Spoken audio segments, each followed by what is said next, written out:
días, bienvenidos al programa Opinión. Esta es la última edición en vivo de este año 2015 y precisamente para cerrar el año vamos a hacer un balance de lo que han sido las políticas sociales, las políticas, y especialmente también las políticas públicas dirigidas a la infancia, no solo en el año 2015, sino ya también a lo largo de este gobierno que ya llega a su fin, porque el próximo año 2016 son las elecciones y a mitad de año el cambio de gobierno. Sí, vamos a aprovechar entonces este último programa del año en vivo para hacer un balance de lo que han sido los programas sociales, las políticas sociales y sobre todo también las políticas dirigidas a la infancia y sus resultados en este año y en estos años de gobierno, y también analizar un poco las perspectivas a futuro, qué se viene con estas elecciones y qué se puede esperar del próximo gobierno en los temas de políticas sociales y políticas para la infancia y sobre todo qué cosas están presentando los candidatos en este tema. Y para hablar de esos temas vamos a presentar dos entrevistas con Carlos Eduardo Aramburú, él es un antropólogo, profesor de la Universidad Católica y miembro del Grupo de Impulsor Inversión en la Infancia, y también vamos a empezar una entrevista que hicimos con Álvaro Monge, él es un economista de Macroconsult, esta consultora económica. Entonces vamos a iniciar el programa presentando esta entrevista que hicimos ayer, grabamos esta entrevista con Carlos Eduardo Aramburú, en la que analiza y hace este balance de las políticas sociales y las políticas dirigidas para la primera infancia. Entonces veamos esta entrevista con Carlos Eduardo Aramburú.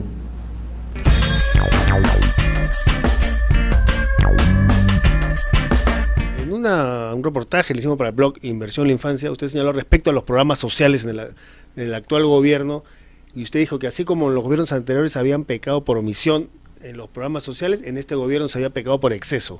¿Qué quiere decir cuando se ha pecado por exceso en los programas sociales? A ver, lo que quiero decir, y aclararlo muy bien para que no se malentienda, es que si bien es importante que se le dé importancia al tema de la inversión social, sobre todo la protectora, tipo Caliwarma, tipo el desayuno escolar, tipo Juntos, el gobierno se ha quedado en una mirada bastante asistencialista, cuando lo que la teoría te dice es que cuando la economía crece hay que invertir en dos cosas: en crear capacidades en la gente, sobre todo la gente joven, y además en promover oportunidades de inclusión en el mercado, desarrollo económico. Entonces, si tú miras el gasto social de las últimas 5 o 6 años, el fuerte del gasto social ha sido en programas protectores, y el gasto más pequeñito, con algunas excepciones, como Beca 18, ha sido en programas habilitadores o promotores, cuando había hecho al revés, gastar mucho más en crear capacidades, entre ellas en los temas que tienen que ver con primera infancia, y crear también oportunidades de seguridad alimentaria, de negocio, de integración al mercado, de turismo, etcétera, ¿no? Entonces, lo que estoy queriendo decir es que cuando solo inviertes en el tema social y no articulas a la gente pobre al mercado de las oportunidades, eso no es sostenible.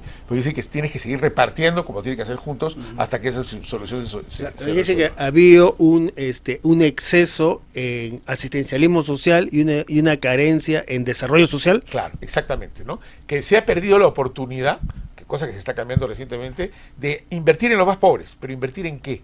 En darles conocimientos y capacidades y en darles oportunidades de integración al mercado.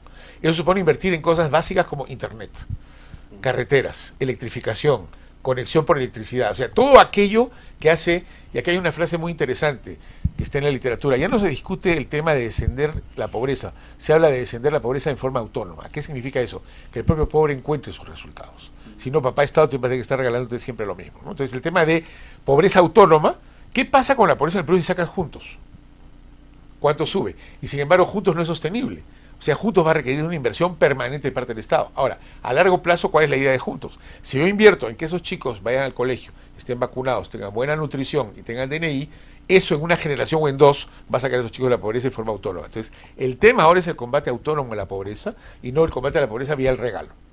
Ahora, a partir de eso, ¿cuál es la evaluación? Ahora ya estamos en diciembre de 2015, ya no son solo a fin de año, también llegamos ya al final del gobierno y el próximo año hay cambio de gobierno. Entonces, a partir de lo que dice, ¿cuál es la evaluación de las políticas ya de inclusión social de este gobierno, que era la principal bandera política del gobierno? ¿Ha habido una real inclusión social o lo que ha habido es solamente un asistencialismo social? No, yo no quiero ser injusto. Creo que hay una serie de cosas que se han hecho bien hechas. Quiero resaltar algunos programas que me parece que son claves para la inclusión social. Por ejemplo, Beca 18. Es un ejemplo muy interesante, tuve la oportunidad de hacer una evaluación reciente del programa que tiene resultados muy interesantes. No es un programa perfecto, pero es un programa que está sacando unos 15.000 jóvenes por cada generación, por cada año, de la incapacidad de poder hacer educación superior. Y es interesante, dos cosas. Estos jóvenes escogen universidades privadas, no universidades públicas. Ahí tienes el déficit, porque la universidad pública no ha mejorado lo suficiente. Y lo segundo, sus calificaciones son significativamente mejores que la de los no becarios. A pesar que el no becario viene de hogares más ricos, supuestamente con mayor cultura. Entonces, ahí tienen ustedes un ejemplo muy interesante de programa habilitador. Creo capacidades. Esa educación que ha recibido el chico de beca 18 no se la quita a nadie. Le da autonomía al futuro para tener su propio empleo, ser profesional y salir adelante. Entonces, ha faltado mayor inversión en programas habilitadores y promotores. ¿Y qué dicen los datos en esta evaluación cuando ya sigue al final del gobierno respecto a inclusión social? ¿Qué tanto se ha avanzado? Por ejemplo, se cuestiona que si bien la pobreza se siguió reduciendo, se redució a un ritmo menor de lo que se reducía en años anteriores. ¿Cuál es el balance respecto a estas políticas de inclusión social? Hemos avanzado para hacer lo que se podría hacer, no le quiero quitar importancia a la política social, pero falta por hacerlo más difícil. Entonces, la razón por la cual la curva de descenso de la pobreza se ha venido reduciendo en su pendiente, digamos, en su velocidad, es porque lo que queda por hacer es lo más complicado. ¿A qué me refiero? Es la población más alejada, de las zonas rurales más dispersas de la Amazonía o altoandina, es la población que no tiene carretera, que no tiene luz, que no tiene internet, que no tiene educación, que es añosa. El INEGI acaba de publicar un estudio fascinante de los distritos más pobres del Perú y los indicadores. Y hay dos que resaltan. Uno, son distritos en que no hay gente joven. Se fue la gente joven, porque faltaba oportunidades. Y no se ha ido porque no les regalaban juntos o no tenían un programa alimentario. No, porque esos programas hay desayuno escolar, hay caliwarma y hay juntos. Se han ido porque no hay chamba, no hay oportunidades. Entonces, un primer factor es que tú tienes que tener las regiones más atrasadas del país como oportunidades atractivas para los jóvenes para que ellos puedan desarrollar la economía. Y el segundo indicador, muy relevante en los 10 distritos o 15 distritos más pobres, es que la gran mayoría de la gente trabaja en forma autoempleada en actividades de bajísima productividad. Agricultura, artesanía, ganadería altoandina. Tú, si por más desayunos escolares que hagas, no vas a mejorar la productividad de la agricultura campesina. Lo que requieres tú es yachachix, tecnología, semillas, carreteras, mercados. Entonces, a eso me refiero.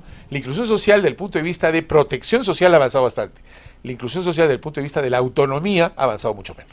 Entonces, las condiciones económicas, las condiciones sociales de exclusión se mantienen. ¿Eso no ha cambiado? Yo creo que el cambio estructural ha cambiado más por el mercado que por el Estado. Pero es un cambio muy lento que no llega a las regiones más apartadas. ¿Cuánto mercado, cuántas empresas entran a Capamarca, la zona de Apurímac? ¿Cuántas entran a Condorcanqui, el distrito más pobre del Perú? ¿Cuántas entran a Daten del Marañón, por ejemplo? Ahí no tienes empresa privada. Entonces, lo que tienes tú que hacer es que el Estado tiene que cumplir una función complementaria al sector privado y de crear los activos para que esta gente pueda tener lo básico que haga atractivo el mercado. Si tú eres un productor de papas o de quino, lo que fuera, y no tienes carretera, tu posibilidad de salir al mercado de forma competitiva es mucho menor. Si no tienes internet, no tienes capacidad de conectarte con lo que es información, mercados, precios, pero además conectarte con lo que es el conocimiento. Entonces yo creo que lo que ha faltado, y ojalá el próximo gobierno se dé cuenta de esto, es que sí hay que mantener la inversión social, pero invertir más en temas habilitadores y promotores. ¿Y ahí cómo ha funcionado entonces la política económica y el modelo de desarrollo? El modelo de desarrollo, digamos, había una política económica, uno dice un poco divorciada de una política de inclusión social. Por un lado hay una política económica que mantiene o genera condiciones de exclusión, y por otro lado hay programas sociales. ¿Cómo es esta relación entre la política económica y la política de inclusión social? Creo que es una pareja que no sabe bailar tango.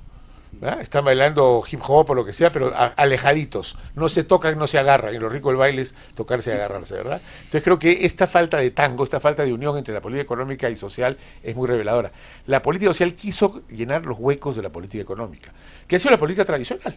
Básicamente una política basada en la inversión extranjera, que se ha paralizado el tema de minería, las exportaciones básicamente primarias, y en un tema básicamente de que no está mal, pero que no es suficiente. Entonces yo creo que la política económica le faltó articularse más con la política social, pensando en cosas como la agricultura familiar, que gran parte, Fernando Eguren acaba de publicar un libro fascinante sobre el peso de la agricultura familiar en el Perú, comparando el último censo agropecuario con el censo del año 2008, y encuentra que son básicamente, hay poquísimos cambios. El porcentaje de campesinos en el Perú que recibe crédito sigue siendo menos del 10%. El que recibe asistencia técnica de parte del Estado de una organización, alrededor del 8%. El nivel educativo está primaria completa o menos. Entonces, tú tienes que, no hay que mirar solamente al pobre como alguien que necesita que le regalen cosas. Tienes que mirar a esos pobres, que la mayoría son urbanos, pero los más pobres son los rurales, que tienen algunas capacidades que hay que desarrollar, que es la mirada de Amartya Sen, ¿verdad? Desarrollo de capacidades para, repito la idea por tercera vez, la superación autónoma de la pobreza. El que siempre va a requerir del vaso de leche o de la ayuda del Estado no implica que haya un cambio estructural. Que hay, digamos, política social y política económica en esta figura del baile que usted dice. No solo no se acercaban, sino que incluso se excluían, se rechazaban, digamos, hay una contradicción entre ambas. Yo creo que en algunos casos sí, pero es muy difícil de manejar. Por ejemplo, todo el tema de responsabilidad social empresarial y la minería, ¿verdad? Hay un trabajo muy interesante que hizo Eduardo Segarra de Grade, comparando comunidades afectadas por minería y comunidades muy parecidas no afectadas por la minería. Y él encontraba que el impacto de la minería en estas comunidades y en las familias dependía de algo fundamental, que eran los activos que tenía la familia. Si esa familia tenía un poquito más de educación, un pequeño restaurante, una tienda, una chacra más productiva, la minería la beneficiaba porque se convertía en cliente de la minera. Pero un campesino analfabeto, con muy poca tierra, sin electricidad, sin conectividad, sin capital, lo encarecía, porque las cosas se encarecían. Entonces la minería era negativa para el más pobre y positiva para el menos pobre. Quiere decir, ¿qué faltaba ahí? La presencia del Estado. Claro. Y ahí, en este tema de respecto a la política económica, diría que el gobierno, por un lado, digamos, apostó la inclusión social, apostó por los programas sociales, o sea, digamos, para el gobierno la inclusión social pasaba por los programas sociales, cuando en realidad la inclusión social, como usted dice, una inclusión social, digamos, ¿verdad?, pasa por la política económica. Ese ha sido el gran error del gobierno, apostar en la inclusión social por los programas sociales y no en la política económica. Exactamente, apostar básicamente por la inclusión social solo por la vía de programas sociales, solo por la vía de programas sociales. Cuando el tema es que los programas sociales son un factor protector, nivelador, pero el siguiente paso tiene que ser la incorporación económica. Les pongo un ejemplo. Juntos, que es un programa que funciona bien, son transferencias condicionadas para que los chicos puedan tener acceso a los servicios básicos de las capacidades básicas. Pero cuando una familia muy pobre, el niño menor deja de tener la edad prescrita, que creo que son 19 años si no me equivoco, ¿qué le ofrece el Estado? Tiene una pregunta más concreta. ¿Qué le ofrece el Estado peruano al joven de 20, 23, 24, 25 años en la sierra, excepto beca 18? ¿Qué le ofrece? No hay programa de crédito, no hay programa de capacitación técnica en campo, no hay programa de compra de tierras, crédito agrario con seguro, un montón de otros temas que podrían hacerse para que el joven sienta que la agricultura, la ganadería, el turismo tradicional, mejor dicho, autóctono, no es un tema que obliga a escaparte, sino obliga a quedarte. En ese balance, para cerrar, el gobierno se cierra este año y el gobierno comienza a cerrar su gestión con un déficit en el tema de inclusión social. Yo creo que, a ver, es que es muy difícil dar recetas blancas o negras. Yo creo que ha habido un avance muy importante y se ha aprendido mucho en programas sociales, pero ha faltado la articulación, como comentábamos, con la política económica. Tú no puedes tener, vamos a decirlo así, una billetera derechista y un corazón izquierdista. No funciona. Tiene que haber más empatía, ¿verdad? Ni tu corazón puede ser tan izquierdista que para dejar de lado la economía, mira tu caso de Venezuela, ni tu billetera tiene que ser derechista como para olvidar el tema social. La articulación es lo importante. Creo que el reto del siguiente gobierno, quien sea, y ojalá sea un gobierno responsable, es cómo hacemos que la política de desarrollo económico sea una política pro pobre. Y en ese sentido, ¿qué cambios fundamentales tendría que haber en esa política económica para que sea una política económica, digamos, inclusiva, que vaya hacia la inclusión social y que no sea una política económica divorciada de la inclusión social y que el tema de la inclusión siga pasando solamente por los programas sociales? Bueno, hay muchas cosas. Una de ellas es a quién priorizas.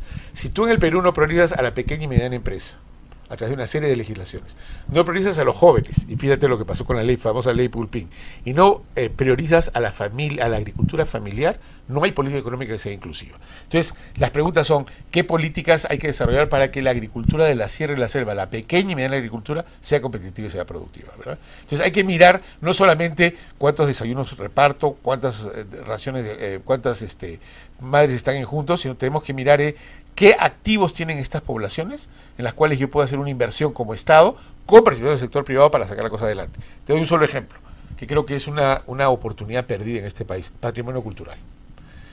Perú tiene un número impresionante, varía, pero no es menos de 90.000 lugares de interés arqueológico, histórico y natural. Puestos en valor, menos de 200. ¿Qué cosa era Caral hace 30 años? Nada. No hay todavía una política, y desgraciadamente el Congreso, hay que decirlo, rechazó una ley que tenía esa posibilidad, en parte porque fue mal explicada, para poner en valor el patrimonio cultural de las regiones del interior del país, que son miles. Yo como antropólogo viajo mucho y siempre encuentras, todo pueblo chiquito dice, acá hay una laguna, hay un lugar inca, hay un lugar pre-inca, algo de interés. Los ejemplos te demuestran, otros países lo han hecho, de usar el patrimonio como un elemento de inclusión económica, creando gastronomía local, artesanía local, servicios de hotelería, guías con los jóvenes, que tiene un factor adicional muy interesante, crea identidad. si tú vas a Lambayeque hoy, la gente se siente mochi. Hace 30 años no se sentían nada.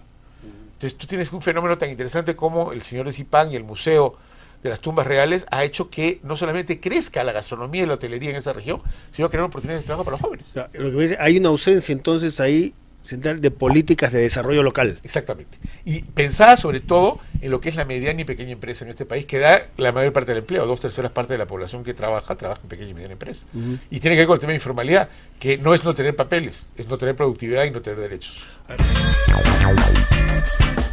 La primera parte de la entrevista con Carlos Eduardo Aramburu, un antropólogo, profesor de la Universidad Católica y miembro de Inversión en la Infancia, en la que hace este balance sobre las políticas de desarrollo social, la relación entre las políticas sociales y la política económica del gobierno y sus contradicciones, un poco lo que hablaba en esta primera parte de la entrevista.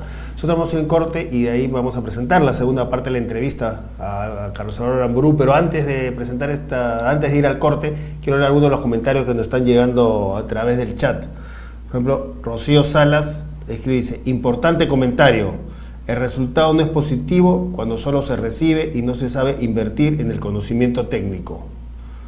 Luego hay un comentario de Raúl Niño, dice, el comentario de Beca 18 tiene diversas contradicciones, ya que muchos chicos, de acuerdo a informes, no están a la par de sus compañeros por su falta de preparación y nivel de aprendizaje. En este tema, precisamente, Carlos Eduardo Aramburu decía, precisamente muchos de los becarios de Beca 18 sí obtienen buenos resultados en la educación y en todo caso este programa de Beca 18 entre todos los programas sociales del gobierno es en el que pareciera existir más consenso de su importancia y sobre todo de su importancia a largo plazo, ya que digamos con la educación da oportunidades a muchos jóvenes que de otra manera no tendrían oportunidades.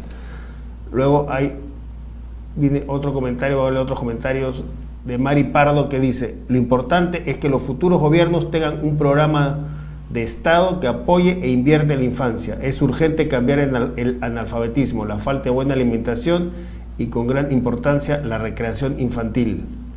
Luego un comentario de Blanca Maritza dice, quien ha tenido la oportunidad de visitar las comunidades del interior del país y ha visto la realidad escolar a todos los niveles, sabemos que la enseñanza en estas regiones es de lo más pobre e ineficiente.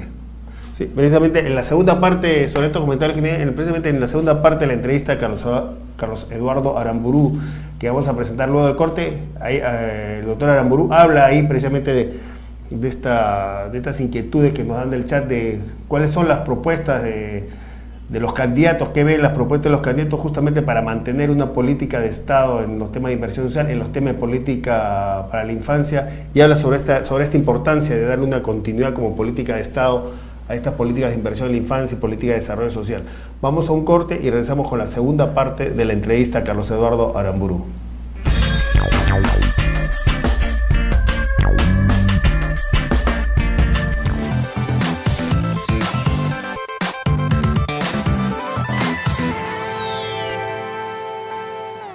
En el Perú hay más de 1 millón de niños menores de 5 años con anemia. Y a pesar de los avances, aún hay más de 400.000 niños con desnutrición crónica. ¿Y tú sabes qué hace tu alcalde para combatir la desnutrición y la anemia en la infancia? ¿Sabes qué hace tu barrio, distrito o comunidad para luchar contra estos graves problemas? La lucha contra la desnutrición y la anemia infantil es una responsabilidad que nos compromete a todos, al Estado, gobiernos locales y regionales, pero también a nosotros, los ciudadanos. Únete a esta movilización contra la desnutrición y la anemia infantil. Solo sé que siempre serás mi linda guaguita. Todos podemos. Cambiemos esto. Comparte los hashtags y síguenos desde el Facebook y Twitter de Inversión en la Infancia.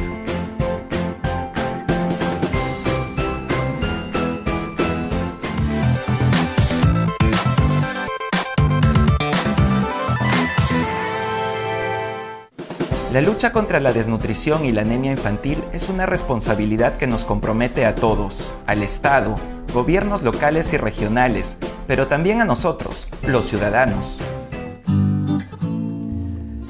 ¿Conoces la realidad de tu región sobre la anemia y la desnutrición infantil? En Lima Metropolitana son más de 175.000 niños. En Ayacucho hay más de 30.000 niños y en Loreto más de 60.000. ¿Y tú sabes qué es la anemia? La anemia es la falta de un nutriente vital para el crecimiento de un niño, el hierro. La anemia se puede combatir. Dale a tu hijo alimentos ricos en hierro. Este importante nutriente lo puedes encontrar en los pescados, las carnes rojas, en la sangrecita, en el hígado y el cuy. Complementa la alimentación de tus hijos con micronutrientes. Infórmate y actúa. Todos podemos. Cambiemos esto.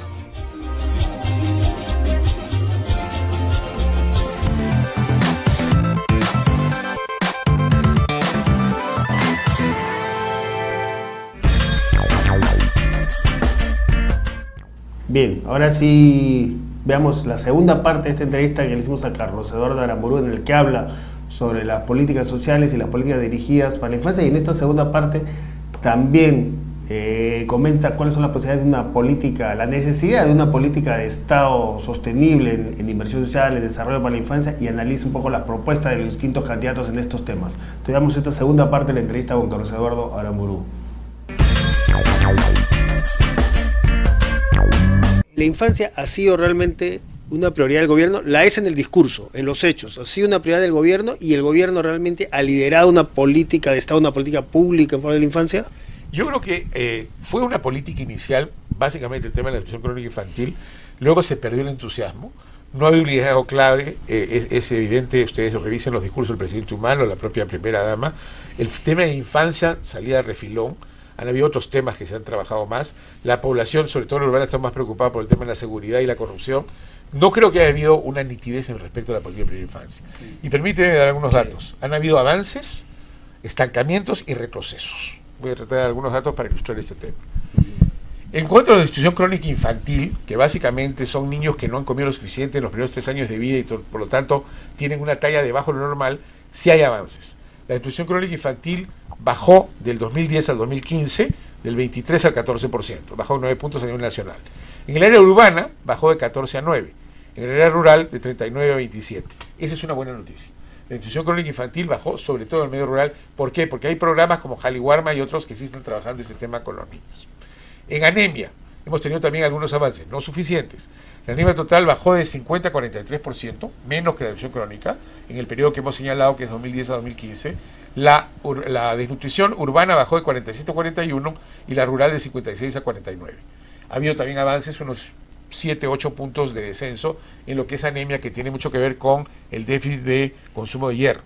Eso no significa que el avance ha sido parejo. Ahora, claro, porque ahí en anemia, que para hacer un paréntesis, sí, esa baja que usted dice se concentró fundamentalmente entre los años 2010 y 2012, pero a partir del 2012 esa curva de anemia ha empezado a subir, ¿no? En los últimos 3 años se ha venido incrementando. Y se ha estancado, claro. Y además ha habido regiones sorprendentes en las cuales la anemia infantil ha crecido, como claro, Piura rural, por ejemplo, pero es un problema complejo que hay que ir analizando.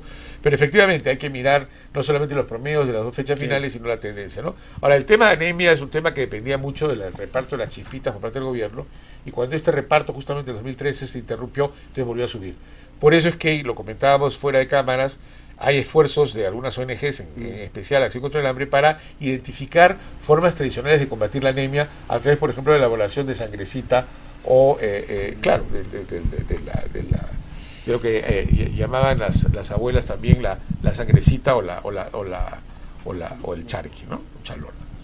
Bueno, ¿en qué nos hemos estancado? En mortalidad neonatal, para explicar. Nunca es más peligrosa la vida de una persona que cuando recién nace. Las primeras 3 a 4 semanas son claves, hasta 6 semanas. A eso se le conoce como mortalidad neonatal, la que ocurre justo después del nacimiento. Ese indicador de mortalidad neonatal se ha mantenido igual entre el 2010 y 2015, ¿no? A 11 por 100.000 nacidos vivos. Ha habido entonces 0 avance en el tema de mortalidad neonatal. Y cosa curiosa, la mortalidad neonatal se ha incrementado en el medio urbano. Y eso hay que buscar una explicación. De 9 a 11 por 100.000, es decir, ha subido 2 puntos en ese periodo y no tenemos una explicación clara. En el medio rural, sin embargo, sí bajó en 2 puntos, justamente los que perdió el medio urbano, y tenemos que analizar qué ocurre. Un segundo lugar en el cual ha habido, o un segundo indicador en el cual ha habido estancamiento es el tema de vacunas. Las vacunas básicas para los menores de edad, que es un tema básico de protección, ¿verdad? El año 2010 teníamos una cobertura de vacunas del 66%. Este año tenemos una del 67%. En 5 años, un punto de diferencia es estancamiento. O sea, no ha habido un cambio significativo. Y el estancamiento, igual que en el indicador anterior, ha sido mayor en el área urbana que en el área rural. Y eso también hay que empezar a analizar. Una explicación posible es que no olvidemos que ya más del 75% de la población peruana es urbana. y que el mayor número de pobres, no el más pobre, los pobres, pero el mayor número de pobres, está en las ciudades. Entonces, también eso es otro tema interesante. La política social se ha concentrado mucho en el área rural, hay un sesgo rural de la política social. Juntos, por ejemplo, es casi exclusivamente rural. Hay que empezar a mirar políticas sociales para el medio urbano, que por necesidad... Ese enfoque rural tal vez estaba un poco impulsado por el objetivo de reducir brechas, ¿no? Claro. Esta tradición, esta histórica brecha entre lo urbano y lo rural. Claro, que está bien, yo creo que es un buen punto de partida, pero las cosas van cambiando. Si ya has logrado mejorar condiciones rurales, falta lo productivo, lo económico, como dije, tienes que empezar a mirar la pobreza urbana, para la cual hay soluciones más complejas que pasan por el empleo de capacidades que no se han hecho. Y finalmente, que hemos retrocedido en dos cosas que son muy importantes. Una, porque afecta directamente a la infancia, que es la maternidad adolescente. Todos los estudios y las investigaciones que hemos hecho, no solo nosotros, sino a nivel internacional, demuestran que el hijo o hija de una madre adolescente es mucho más vulnerable. Porque la madre es menos inexperta, porque tiene menos recursos, porque está más expuesta a riesgo de desempleo. Y sin embargo, el embarazo adolescente sigue estando alrededor del 14-15% hace 20 años sin ningún cambio. Y el dato es impresionante. En las mujeres, en las jóvenes más pobres, las de menor nivel educativo, 49%, la mitad, son madres hasta los 19 años. Entonces yo creo que un tema que este gobierno no ha querido tratar con suficiente prioridad, hay que decirlo muy claramente, es la prevención del embarazo adolescente. Ha habido una política, digamos así, de velocidad de crucero, sin nada nuevo. El otro tema que recién está apareciendo, acaba de pasarse una ley al respecto, y que es muy importante tener en cuenta, es el tema de violencia contra los niños, la violencia infantil. Y impresionante, la tasa es igualita, incluso en el medio urbano. 39% de los menores han tenido un maltrato físico o verbal, tanto en 2010 como en 2015. Ahora, es un fenómeno muy difícil de detectar, es un fenómeno endógeno de la familia, pero ahí se requiere que haya un programa de vigilancia vecinal y comunitaria, y sobre todo, educar a los hermanos mayores para evitar que los papás peguen a veces en exceso a los niños pequeños. Ahora, esta ley que acaba de aprobar hace unos días el Congreso, que prohíbe todo tipo de castigo físico, castigo humillante a los niños, diría que ya es un avance en este tema, significativo, ¿no? Sin duda, pero Perú tiene leyes maravillosas. El tema es que se apliquen. Mi pregunta obvia es cómo vas a controlar que eso no ocurre. Es un proceso que requiere tiempo, ¿no? La idea de que al niño no hay que humillarlo, gritarlo, castigarlo físicamente de forma fuerte, es un cambio cultural profundo. Yo tengo una anécdota, cuando yo era chico hace muchos años en el colegio, por cada jalado nos daban correazos. Y el cura delante de todos nos daba correazos delante de la clase, y el tema no era tanto el dolor de correazos, sino la humillación. Y era un colegio de clase media en San Antonio, por no decir más. Eso sería hoy día inaceptable. Ningún profesor puede sacar el chicote, digamos, o la correa y pegar a un alumno. Pero ¿hay alguna política pública, política de Estado que esté, digamos, trabajando hacia ese cambio cultural para desterrar este tratamiento de castigo físico, este castigo humillante a las niñas, o ahí el Estado está un poco de perfil? Claro, yo creo que ahí eso hay que empezar por los colegios y por casa, ¿no? Yo creo que sería muy importante, no tengo el dato exacto, no sé si existe, sospecho que no, que en las actividades de los colegios se trabaje el tema de violencia. Trabaja el tema de violencia, no solamente violencia en el hogar, sino violencia en el propio colegio. Siempre hay peleas, tropiaderas, abuso verbal. Yo tengo un alumno que ha hecho una tesis muy interesante de un colegio en la zona de Barrios Altos en Lima, donde el nivel de violencia sexual incluso entre adolescentes y adolescentes es sumamente alto. Los colegios tienen que crear valores y cultura. Y un tema clave es que el colegio no puede sancionar y plantear como bueno algo que está mal. Debe haber cero violencia en los colegios. Castigo sí, disciplina sí, pero castigo físico no. Ahora, en este balance que nos ha hecho sobre el tema de las políticas para la infancia, hay un avance, fundamentalmente el mayor avance en el tema de reducción de desnutrición crónica. Después hay varios estancamientos, incluso en anemia, que se venía avanzando, ahora se está retrocediendo, y hay varios retrocesos.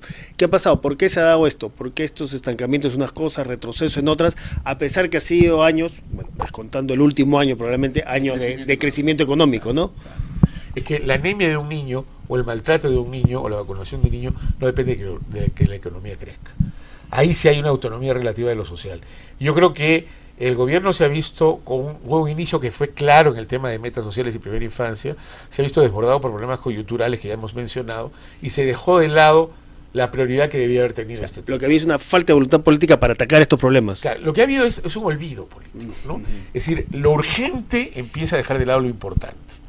Y eso le pasa a muchos gobiernos que se ven empapelados, por así dicho, de alguna manera, o variados por la coyuntura y las presiones que tienen de fuera. Diría que en ese tema la coyuntura política terminó sobrepasando a estos temas de fondo. Así es. El tema de primera infancia, que fue un tema claramente anunciado por el presidente en sus primeros años de gobierno, fue perdiendo fuerza. fue perdiendo credibilidad, fue perdiendo compromiso, ¿verdad? Y ahí no solamente se trata de acusar al gobierno central, yo creo que hay que pensar también en los gobiernos regionales, ¿no? Tenemos que mirar que las regiones son muy heterogéneas, igual que le reclamamos al gobierno central, habría que reclamar a los gobiernos regionales, sobre todo aquellos que tienen los peores indicadores, que prioricen la primera infancia. Y yo sé que Inversión por la Infancia está haciendo un esfuerzo muy importante de trabajar a nivel regional, que está más cerca de la gente, para hacer no solamente compromisos, sino experiencias concretas. Ahora, hay buenas noticias. Hay una serie de distritos. Mazán es uno de ellos que yo he visitado y lo conozco de cerca, donde se ha trabajado un programa distrital por el municipio muy interesante a favor de la primera infancia, con resultados excepcionales. Indiana también, ¿verdad? Entonces, esas experiencias distritales de éxito en el trabajo con la primera infancia deberían documentarse y difundirse para que haya imitación.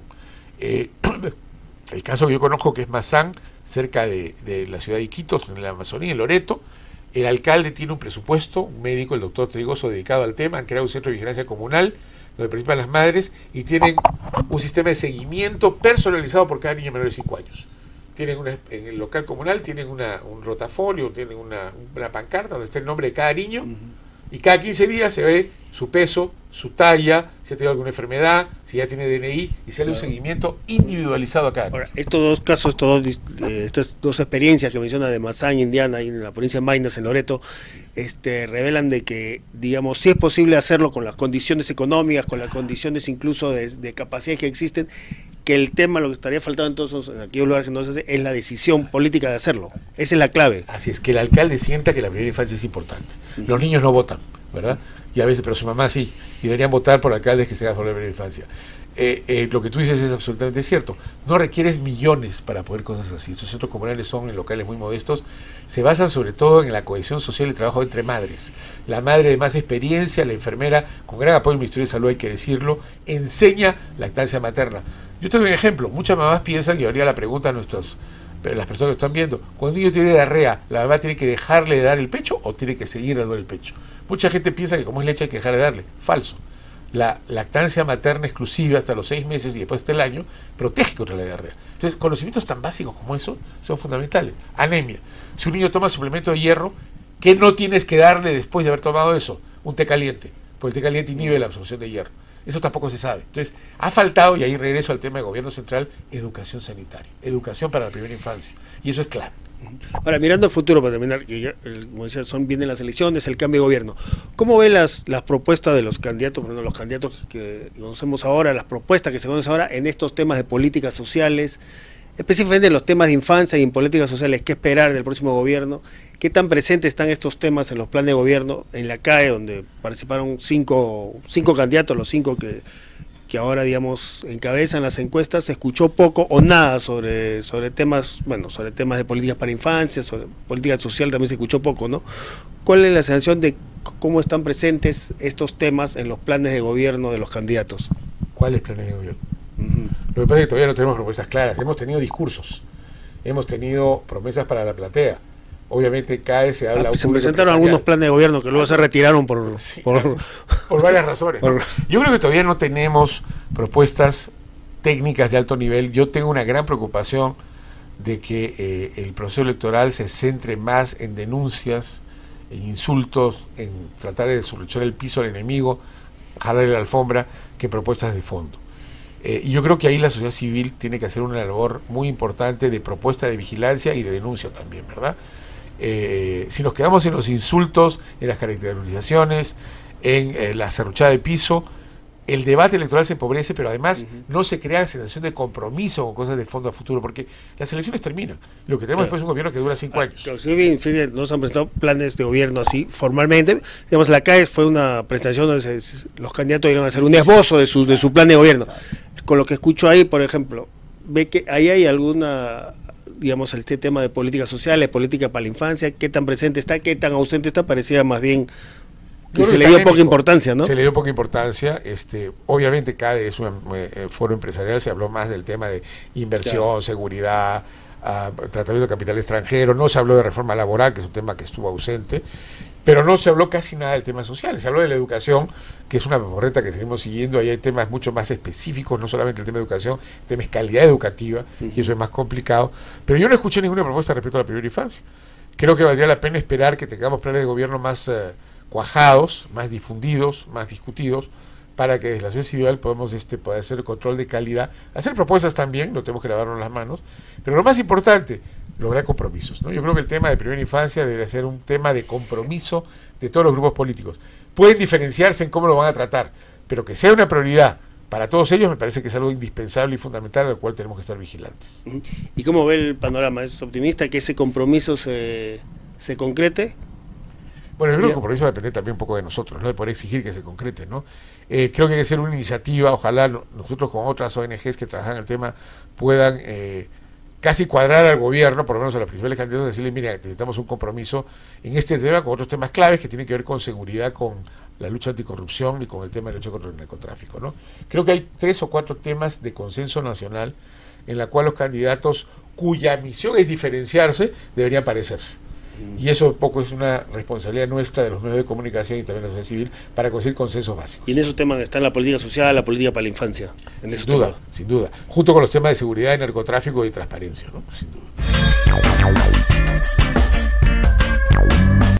Bien, esa fue la entrevista entonces con Carlos Aramburu, como decimos, es antropólogo, profesor de la Universidad Católica y miembro del Grupo Impulsor de Inversión en la Infancia, en la que hizo este análisis y este balance de lo que ha sido la política social y toda la política para la infancia, no solo en este año 2015, sino a lo largo de este gobierno que ya llega a su final, y también la que analiza cuáles son las perspectivas y cuáles son las propuestas de los distintos candidatos en estos temas. Ahí Carlos Aramburu nos dice, ahí eso resulta preocupante de que por lo menos hasta ahora hay una ausencia de propuestas de fondo en temas centrales, en temas para política de Estado, en temas como la inversión social, la inversión en desarrollo humano. hasta ahora hay una ausencia, vamos a esperar, esperemos que con el desarrollo de la campaña los candidatos empiecen a plantear distintas propuestas en estos temas. Vamos a un corte y luego del corte regresamos ya con otra entrevista para también analizar este mismo tema, para seguir con este balance de las políticas sociales y las políticas para la infancia y las perspectivas a futuro en este contexto electoral. Y después del corte vamos a presentar una entrevista con Álvaro Monge, él es economista de Macrocónsul. Vamos a un corte y regresamos.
Bien, veamos ahora sí esta entrevista con Álvaro Monge, como decíamos, economista de Macrocónsul, en el que también continuamos con este análisis, este balance de las políticas sociales y las políticas para la infancia, de lo que ha sido este año, sobre todo lo que ha sido durante todo el gobierno del actual gobierno del presidente Humala, que ya llega a su fin el próximo año, y también con el economista Álvaro Monge también analizamos las perspectivas hacia futuro de la sostenibilidad de las políticas sociales, las políticas para la infancia y cuáles son las propuestas de los distintos candidatos. Entonces damos la entrevista con Álvaro Monge.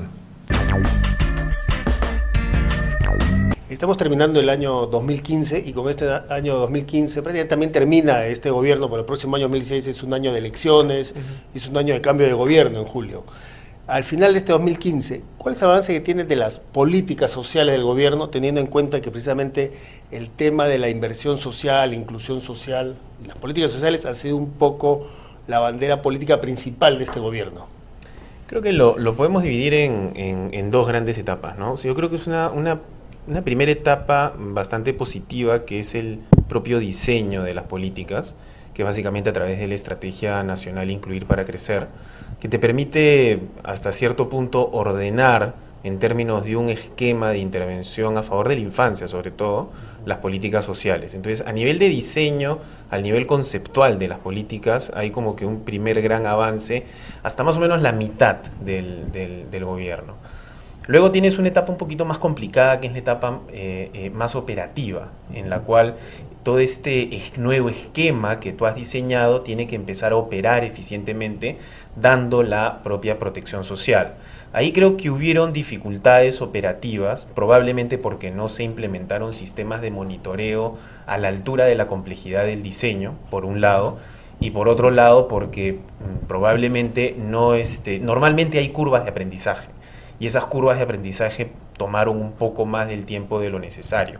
Entonces ahí es donde tenemos los principales problemas a nivel de políticas sociales específicas, por ejemplo los casos de Jaliwarma, teníamos los casos y hemos tenido otros casos en el caso de Juntos, a través de la verificación de corresponsabilidades. Pero eso se logra, creo que superar hacia término del gobierno. Los propios programas sociales empiezan a tener una evolución operativa bastante mejor, pero creo que sí, si hay que definir, digamos, en términos de políticas sociales, probablemente la mayor, o digamos, la mejor nota se la lleva el trabajo a nivel de diseño, y la peor nota probablemente en términos de operación.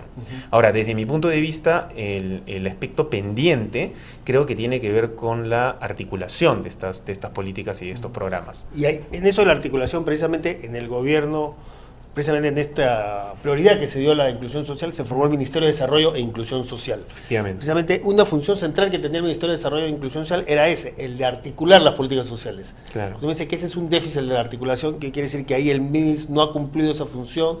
¿El principal déficit está ahí, en esa función que debió cumplir el MIDIS, en la articulación? Me parece que sí, porque yo creo que justamente como esta curva de aprendizaje empezó a tomar un poco más de tiempo en la parte operativa, creo que hubo una decisión estratégica por parte del Ministerio de Desarrollo e Inclusión Social de dedicarse a trabajar eficientemente los programas que tenía, de tal manera de que le dedicaron una mayor cantidad de tiempo a la parte operativa de los propios programas y a la parte prestacional de los programas, descuidando el aspecto de articulación. El MIDI se crea, pero no solamente se crea el MIDI, sino se crea el Sistema Nacional de Desarrollo e Inclusión Social, el SINADIS, que debía ser presidido o por lo menos coordinado por parte del Ministerio. Esa reforma que te permitía articular toda la estrategia, educación, salud, inclusión social, incluso la infraestructura, no se llevó a cabo de manera adecuada. Creo que fue una reacción estratégica, pero sí termina siendo uno de los principales pendientes del MIDIS. Bueno, podríamos decir que de alguna manera, entonces, como tú me decías, que digamos, el superávit, digamos, la parte positiva está en el diseño y el déficit de la operación. Podemos decir que en términos de política social, en el gobierno, funcionó bien a nivel del diseño en el escritorio funcionó bien la política social, pero en el campo es donde estuvo el problema. Yo creo que estuvo más lento en el campo, en la parte operativa, pero se logró revertir algunos de los problemas iniciales hacia el término del gobierno, ¿no? Particularmente en el caso de Jaliwarma, poco recuerdas, digamos, claro. Los inicios son bastante más complicados de lo que estamos hablando el día de hoy. Creo que hubo una curva de aprendizaje que tomó más tiempo de lo necesario. Y en esta articulación, ¿cómo funciona? Porque hay como un debate. De algún lado se señala que a partir del MIDIS, que debió, digamos, articular los programas sociales, hay quienes cuestionan que el MIDIS de alguna manera con el MIDIS se dio también una especie de recentralización de los programas sociales. Hay quienes señalan que esta recentralización era necesaria para mejorar, digamos, precisamente la operación, la eficiencia de la ejecución de los programas sociales. Y hay quienes cuestionan esta recentralización porque señalan que si bien puede mejorar en el corto plazo, a largo plazo excluir o dejar en segundo lugar a los gobiernos regionales y gobiernos locales en la aplicación de las políticas sociales en sus localidades es contraproducente. ¿Cómo ha funcionado esto? ¿Existe esa recentralización? ¿Esa recentralización ha sido positiva, ha sido negativa? Lo que pasa es que una cosa es en el proceso de toma de decisiones, delegarle al MIDIS la responsabilidad para que articule la política social no necesariamente significa recentralizar la toma de decisiones, sino es simplemente... ¿Hubo o no hubo esa recentralización en los hechos? No, por lo menos de la información con la cual manejo, el trabajo que ha desarrollado el MIDIS me parece que ha respetado el proceso de toma de decisiones a nivel local. Los gobiernos locales se quejan de una recentralización de los presupuestos, por ejemplo. Ese es otro tema, ¿no? Porque digamos, cuando uno habla de descentralización, uno puede hablar de dos aspectos: el proceso de toma de decisiones y el proceso presupuestal. El proceso presupuestal sí ha habido en el último año un proceso de recentralización, pero que es independientemente del rol de articulación del Ministerio de Desarrollo e Inclusión Social, que tiene que ver con las asignaciones presupuestales que desarrolla el Ministerio de Economía. O sea, son dos procesos diferentes, porque el MIDIS no maneja presupuestos. Claro. O sea, el MIDIS lo que maneja, a través de la idea de articulación que hay detrás del MIDIS, lo que se maneja es fundamentalmente el proceso de toma de decisiones. Entonces, un ente central lo que te ayuda es a ordenar y a coordinar mejor las agendas que tienen instituciones a nivel local, a nivel central, y que tienen las instituciones descentralizadas. Si tú respetas ese proceso de toma de decisiones, evidentemente no estás recentralizando la toma de decisiones, sino la estás ordenando, pero que no tiene nada que ver con la parte presupuestal, en la cual sí coincido contigo. En esa toma de decisiones, ¿qué rol están cumpliendo los alcaldes, los gobernadores regionales? Yo creo que está dando un papel o no. No, yo creo que todavía el rol de los gobiernos locales y los gobiernos regionales en la definición de la política todavía es bastante más limitado. Yo creo que están teniendo una importancia cada vez mayor en lo que es la parte operativa, es decir, en la implementación de los programas y en la adaptación. Obviamente hay gobiernos locales y gobiernos regionales que destacan más que otros, que es en la adaptación de la política que viene diseñada desde el gobierno central hacia sus realidades y sus localidades. Y la toma de decisiones, el nivel, digamos, de capacidades es fundamental, digamos, para mejorar la participación de los gobiernos locales, gobiernos regionales. Se cuestionan muchas veces las capacidades que tienen, pero digamos, desde el gobierno central, ¿había una política para mejorar esas capacidades? Hay políticas de incentivos, ¿no? O sea, hay políticas de incentivos para el logro de objetivos, pero que el aspecto, digamos, de las capacidades tiene que ser resuelto a nivel local. ¿No hay una política nacional, una política de Estado de mejorar las capacidades? No, lo que hay son, como te digo, son políticas de incentivos, es decir, a una determinada localidad se le dan unos ciertos incentivos para que si logran un conjunto de objetivos o si logran un conjunto de metas, tienen mejores y mayores presupuestos para los años siguientes. Pero eso, digamos, no va a la raíz del problema, en donde hay un problema, si hay un problema de capacitación, pero más que capacitación, por ejemplo, los problemas de rotación laboral, porque uno podría desarrollar múltiples aspectos de capacitación, pero si esas personas que son capacitadas al mes siguiente o a los 2 meses siguientes renuncian al puesto de trabajo, parte de la capacitación se pierde, ¿no? Entonces hay un problema de retención laboral. ¿Ese es un problema grave? Digamos, hay mucha movilidad en los funcionarios locales. Excesiva movilidad. Excesiva movilidad. Entonces, muchas veces uno puede estar enfrentando o puede estar implementando algún tipo de programa de capacitación, pero esas capacidades duran muy poco tiempo. Entonces, hay un elemento de tratar de trabajar en alguna manera para poder retener al talento, que tiene que ver más con cuestiones de reforma del Estado, ¿no? Al interior local. Ahora, me decía que sí había un proceso de recentralización, que efectivamente sí había un proceso de recentralización en el tema de presupuestos. ¿Qué justifica, qué explica esa recentralización presupuestal y en todo caso cuáles pueden ser sus consecuencias? Es básicamente el canon, ¿no? O sea, el canon era la reducción de los precios de los minerales, naturalmente trajo una reducción de la principal fuente de transferencias a nivel local y a nivel regional. Entonces, finalmente las arcas de los gobiernos regionales y de los gobiernos locales que dependían de estos recursos se han visto fuertemente disminuidas, ¿no? Entonces, ¿qué es lo que vamos a tener? Más bien lo que tenemos es una condición estructural hacia el futuro, en la medida de que no mejoren estos recursos por esta fuente de ingresos, en las cuales vamos a tener que ser más racionales en la asignación del presupuesto de recursos ordinarios, que son diferentes, ¿no? Esto lo que le va a quitar es, digamos, capacidad de acción a los municipios, a los gobiernos regionales en la ejecución de determinadas políticas políticas sociales?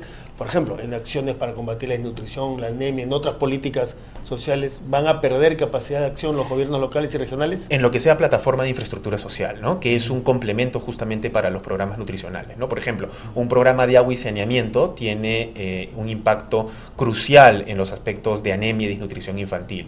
Probablemente el programa esté trabajado fundamentalmente a través de recursos ordinarios o a través de recursos del gobierno central, pero la plataforma de infraestructura que dependía del canon sí se va a ver resentida. ¿Deberían buscarse mecanismos para compensar esa disminución de recursos de los gobiernos locales y regionales? Sí, yo creo que deberían explorarse, y esto lo digo simplemente a nivel exploratorio porque no lo he trabajado, pero deberían explorarse mecanismos de reasignación presupuestal. Y vamos a comparar con gobiernos anteriores, digamos. El gobierno, cuando inició el 2011, anunció que el tema de la política social era su principal bandera política. Eso se reflejó en la realidad cuando ya estamos llegando al fin del gobierno. ¿Eso ha sido así?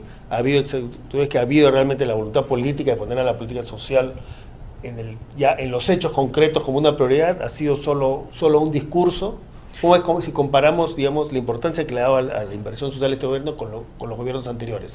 Mira, hay que dividirlo por partes. Yo creo que a nivel de diseño, hay como que dos legados importantes que tiene este gobierno.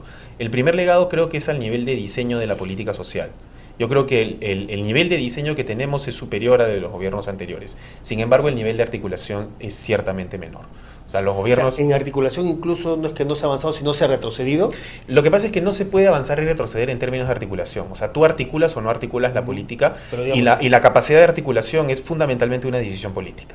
Porque las capacidades de coordinación que existen entre los diferentes sectores dependen del nivel de liderazgo que tengan cada uno de los líderes. En este caso ha habido menos voluntad política. Evidentemente ha habido una menor articulación de la política. Ese, digamos, creo que es una de las principales falencias, y si habría que comparar transversalmente los diferentes gobiernos en el aspecto de articulación, este ha sido donde está el principal elemento pendiente.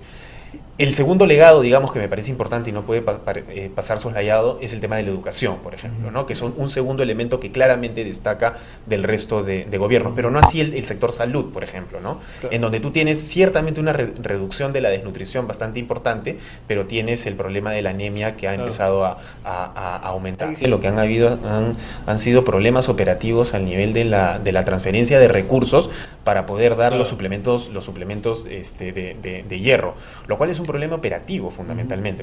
Es un grave problema operativo que lo que ha generado es que no tener estas pastillas o estas chispitas a tiempo han generado este aumento de la anemia. Entonces ahí lo que hay es un problema de gestión fundamentalmente. Es un problema de presupuesto, es un problema de gestión. Lo que pasó con la anemia refleja estas incapacidades operativas. Claro, donde también lo que pasa es que ahí, digamos, el programa de transferencia no era tan complejo, entonces no lo puedo explicar tanto a través de una curva de aprendizaje, pero sí es claramente un problema operativo, un problema de gestión que no tiene nada que ver con los presupuestos, a pesar que, por ejemplo, el programa articulado nutricional, por lo menos hasta la información que yo tenía, el presupuesto no se ha incrementado de manera significativa, ¿no? O sea, se han incrementado los presupuestos de Jaliwarma, de otros programas que van más allá de la primera infancia, pero los presupuestos dirigidos exclusivamente a la primera infancia, como por ejemplo el programa articulado nutricional, no han tenido esa tendencia creciente. Pero el problema de la anemia va más allá de un problema presupuestal, es un problema fundamentalmente de gestión. ¿Y qué explicaría que estos programas como el articulado nutricional más dirigido a la primera infancia no hayan tenido, digamos, ese incremento presupuestal? En un contexto donde se han incrementado los presupuestos para estos programas sociales, ese presupuesto, digamos, no se ha incrementado significativamente, como dices. ¿Eso revela que este sector de primera infancia no ha sido exactamente la prioridad al interior de las políticas sociales? Yo creo que ha sido, yo sí creo que haya sido, o por lo menos, digamos, dentro del diseño, cuando uno ve el diseño, sí hay una prioridad por la primera infancia, pero lamentablemente no han recibido pues los presupuestos que acompañen a esa decisión. A pesar de que el Perú, por un lado, se celebra que es uno de los países durante varios años que tuvo mejores desempeños macroeconómicos, de crecimiento, sin embargo sigue siendo uno de los países que menos invierte en temas sociales. En salud, por ejemplo, este presupuesto para el 2016 en salud, que ya disminuye respecto al 2015, bordea solamente el 2% del PBI. Si nos vamos acá en la región, otros países como Argentina está por arriba del 5%. Y en educación, donde este gobierno efectivamente incrementó el presupuesto de más o menos 2.8 PBI a 3.8, sí, seguimos estando también en la cola en la región. Un país, digamos, cercano y de nivel de desarrollo incluso menor que el Perú, como Bolivia, está, tengo entendido, por encima del 6% del PBI en educación, ¿no? Entonces, digamos, ¿cómo explicar que el Perú sigue, digamos, a pesar de que se habla de la inclusión social como una prioridad, sigue estando a la cola en América Latina en este tema? Sí, en términos, digamos, de presupuesto social que incluye salud, educación y protección, más o menos las últimas cifras que tengo en la cabeza es que estamos alrededor de un 6.5-7% del PBI. No recuerdo bien las cifras. Se han incrementado, o sea, ha aumentado, pero como tú dices, efectivamente seguimos a la cola de la ¿Cómo distribución entender de eso América Latina? en un contexto de crecimiento económico que refleja esto? Que digamos que el tema social, el tema de infancia, digamos, ha sido un tema que nunca no ha sido una prioridad. Yo creo que hemos sido muy cautos durante el proceso de crecimiento económico, porque que no aumente en términos del PBI... ¿Cautos o descuidados con el desarrollo social? Yo creo que cautos, en el sentido de que aumente el PBI, ¿no? O sea, no significa que los presupuestos no han aumentado. Tenemos un PBI que ha crecido en términos reales alrededor del 6% y tenemos un gasto social que en términos reales ha crecido alrededor del 9%, ligeramente por encima del PBI, lo cual ha hecho de que no pasemos de tener 5% a tener 9, 10%, sino únicamente pasemos de tener 5 a tener alrededor de 6, alrededor de 7, o sea, un incremento pequeño. Es decir, hemos sido muy cautos en no descuidar la caja fiscal. Eso nos lleva a una discusión completamente diferente. Eso nos lleva a una discusión si es que mantener los déficits alrededor del 1%, mantener los superávits o mantener el equilibrio fiscal es una decisión adecuada o no es una decisión adecuada. Pero en este punto lo que tenemos es un incremento del gasto social, pero un incremento que ha sido cauto, que ha tratado en lo posible de acompañar el crecimiento del PBI, pero no invertir de manera más que proporcional. ¿Debería ahí, en ese sentido, digamos, darse otra mirada e incrementar esa inversión social? Digamos, para decirlo en la palabra que decía, no seguir siendo tan cautos en invertir en desarrollo social. Mira, probablemente sí. O sea, yo lo que creo es que han habido épocas de bonanza en las cuales hemos podido ser más agresivos, sobre todo en infraestructura social. El gran problema con gasto corriente social es que tú comprometes un gasto permanente cuando probablemente gran parte de los ingresos que tú tienes no son de manera permanente. Pero sí podrías haber sido más agresivo en infraestructura social. O sea, ampliar la brecha de agua, la brecha de saneamiento, la infraestructura educativa, la infraestructura en términos de postas, de hospitales. Ese es un espacio en el cual sí has podido ser bastante más agresivo. Para ir terminando la entrevista, ¿no? ¿Cómo es a futuro, digamos, que decíamos, el próximo año en abril son las elecciones, hay cambio de gobierno? ¿Cómo ves, digamos, en las propuestas que hasta ahora se conocen de los candidatos, las propuestas en términos de políticas sociales, específicamente en tema de la infancia? ¿Crees que es un tema que está presente en las propuestas de gobierno? ¿Son temas más bien ausentes? En la última CADE, digamos, que se presentaron 5 de los candidatos, los 5 que ahora están, digamos, los 5 primeros en las encuestas ahora. Tuvo muy poco en términos de propuestas de inversión social y sobre todo en temas de infancia estuvo ausente, ¿no? Estuvo ausente, efectivamente, y además otro tema preocupante es que todavía la visión social de los candidatos dependen mucho de la tasa de crecimiento.